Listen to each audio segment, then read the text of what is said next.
François Chatillon, je suis architecte en chef des monuments historiques et j'ai la chance d'être en charge des travaux de restauration du château de Chambord. Chambord, dans l'imaginaire collectif culturel des Français en général et des architectes en particulier, est un objet tout à fait à part puisqu'il n'appartient pas vraiment à un style, il est vraiment à la charnière entre le monde du Moyen-Âge, le monde médiéval et le monde de la Renaissance.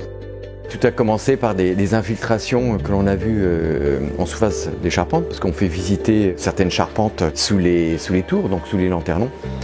Et on a trouvé des flaques d'eau sur les planchers et on a vu quelques infiltrations sur la charpente. Et donc il y a eu un parti de restauration qui s'est dit, voilà, on va retirer tous les plombs, on va les restaurer, on va renforcer la charpente, mais quel décor en fait va venir habiller les lanternons, à quel moment on s'arrête?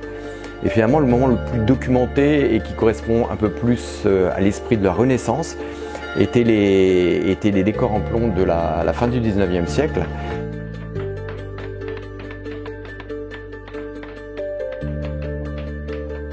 À la fin du XIXe siècle, alors que le château appartient au prince de Bourbon-Parme, les architectes Louis-Victor et Victor Desbois imaginent et mettent en place un nouveau décor pour les lanternons du château.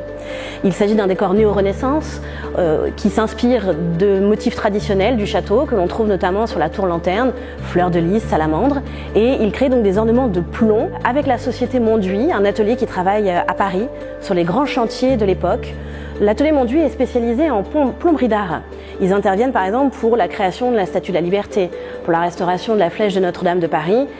Pour Chambord, ils créent des fleurs de lys, des salamandres crachant le feu environnées de flammes, des volutes, des candélabres.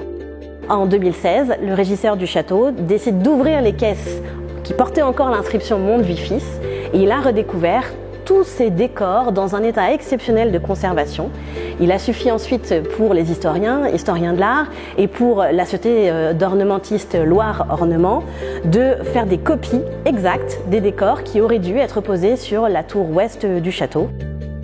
C'était des éléments extrêmement décorés, alors qu'ils avaient perdu au fil du temps cet aspect décoratif et narratif, parce que chaque symbole raconte quelque chose du pouvoir, du propriétaire. Donc tout ça, ça avait un petit peu perdu de son lustre.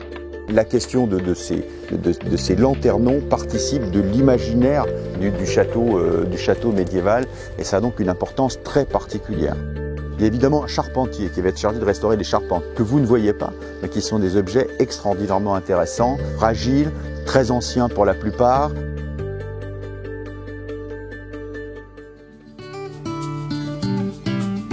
L'ensemble des pièces des lanternons ont été débitées en amont et en plus d'être assemblées sur place, ont été façonnées à la demande et embouties directement sur les éléments de corniche en chêne ou en sapin.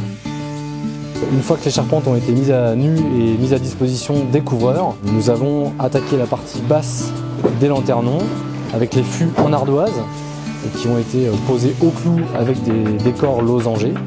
La totalité des 6 lanternons représente environ 40 à 45 tonnes de plomb pour l'ensemble du chantier de Chambord. En général, donc, du plomb SMH de 3 mm ainsi que du 2,5 mm.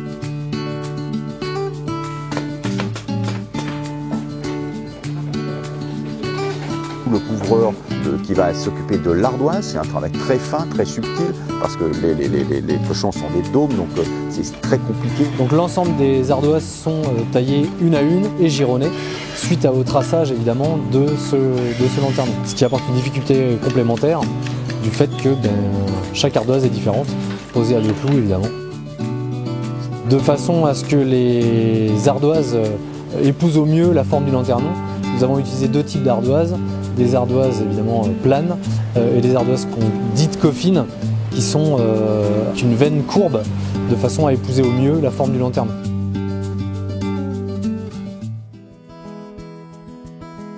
Ensuite, il y a un travail de plombier qui fabrique des plombs décoratifs. Et là, on a affaire à un ornemaniste qui s'appelle Loire Ornement, qui lui, avec un sculpteur, va refaire des propositions de restitution.